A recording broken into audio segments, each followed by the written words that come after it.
I wanna know you. So, fangirling was never my thing, at least not when it came to quote-unquote boy bands. I was the classic, I'm not like other girls kind of girl who'd rather die than say that she ever, oh so slightly, enjoyed a One Direction song. I wasn't totally a hater, I just thought that obsessing over hot guys was a childish thing to do. At the time, I was so eager to feel grown up that I completely distanced myself from all things boy band. I've always been interested in foreign cultures, though, so when a friend recommended a BTS song called Dope to me, I gladly checked it out. I loved how catchy it was, but when I found out that they swore in the lyrics, my guilt that I'd shown it to my younger siblings made me stop listening to the song. I forgot who it was even by. And it wasn't until I became a fan of BTS that I suddenly remembered that experience and realized that I totally missed out on becoming one of their I knew them before they were famous fans. Oh well, I guess fate had other plans. Finally, during junior year of high school, I met this girl in my art class. She kept talking about these guys called Bulletproof Boy Scouts and went on and on about how much they love their fans. Cool, I'd say. They partnered with UNICEF, she'd say. Double cool. Do you want to listen? Sorry, I don't do boy bands. But she wouldn't quit pestering me about them. Just one song, she begged. But I'd wince at the thought. Sappy teenage love songs to woo 12-year-olds? Count me out. Then she told me about one song in particular. She said it was really sweet and sad and meaningful. Just try it, she told me. Realizing that her pleading was never going to end, and I was beginning to look like a bad friend, I relented. I came back to school the following day. Oh, hey, I listened to that song you told me about. What did you think? To be honest, I couldn't remember it. I'd been so focused on just getting it over with that I hadn't paid attention. I told her that it was okay. As we worked, though, I decided to give the song a fair shot. I still remember the way it played with my emotions. I was shocked. How could a song in a language I didn't even know affect me like this? I listened to it over and over, and the feelings were the same. The language didn't matter. You could hear it in their voices. Spring Day, it was called. I watched the music video, and what do you know? Equally entrancing and impactful. The lyrics, more of the same.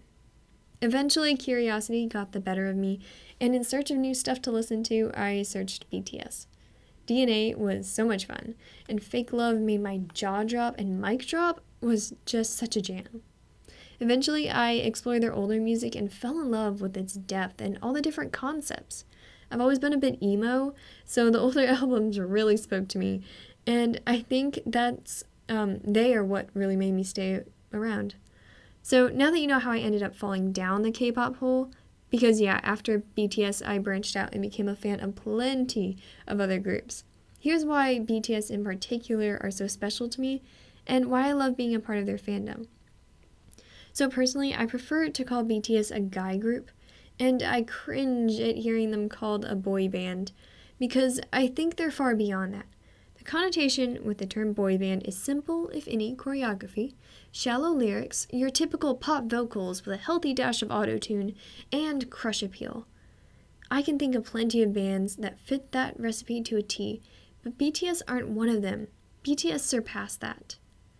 And some of the reasons that they stand out so well is their connection with their fans, how each song and album is different, their personalities, their vocals, raps, dance moves, lyrics, and beats, their looks from fitness to fashion to faces, their culture, their dedication, and honestly, they're just so incredible and inspirational.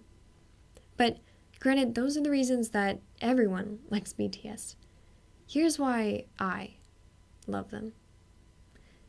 I've had a really bad year. Like, had to go to therapy bad year. Yeah, it's been overwhelming, and at times so incredibly lonely. Like a loneliness you can feel weighing on your chest, and all you want to do is lie down and let the world pass by. So that's what I did. Every day. I'd come home and lie down on the couch in an empty house, feeling that tangible weight. But then I'd turn on the TV. BTS have these things called Bangtan bombs. They're just 3-minute behind-the-scenes clips. The early ones especially are basically just the result of some genius giving 7 very bored young guys a camera. I'd lie there and watch as they goofed off, completely enveloped in their world. I could just lay there for hours, living vicariously through them, watching these 7 friends just exist. They'd show off dance moves they made up, put on fake fashion shows, play hide and seek, flirt with the camera, and go all out lip syncing to their favorite songs. I'd lie there, teary eyes, but smiling at these energetic 7 guys who'd entered my life, if only for a few moments. So yeah, that's why I love BTS, because they were the stars in my otherwise very black sky. Watching them claw their way from nothing to being on top of the world fills me with inspiration, and I hope that one day maybe I can look them in the eyes and thank them for giving me the strength to raise myself up as well. Also, their fans have a great sense of humor. Well, we fell apart just in time. Ooh, you say at least it was worth the try.